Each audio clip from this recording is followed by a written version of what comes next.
So we're now in building 359, and this is where most of the people died. More than 22 people died in this building. Some of them were in their apartments.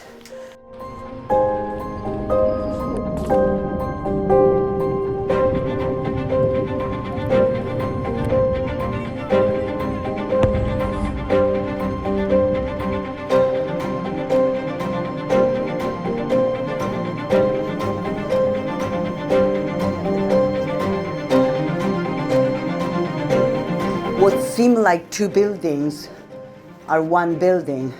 That piece on the middle was completely taken out by the bombardment.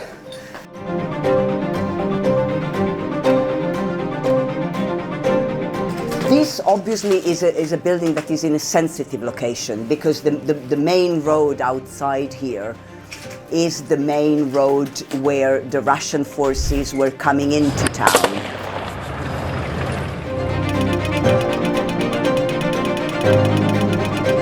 It's very important for us when documenting that we're able to establish with certainty in what circumstances people were killed. And so that's why it's been important to interview a very large number of people who don't know each other, to really get a good sense of the circumstances in this particular area in the days before the bombing of the buildings.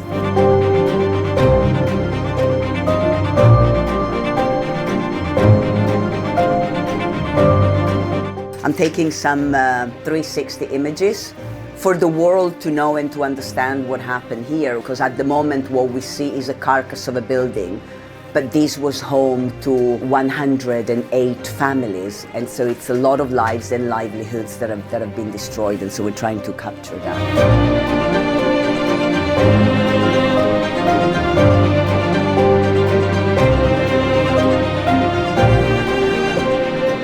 So these buildings were the ones that were targeted, but you can see that the little houses across the road have been destroyed in the process. That is what makes this attack both disproportionate and indiscriminate, because the type of munition that they chose to use on these buildings not only devastated the building, but caused an enormous destruction all around.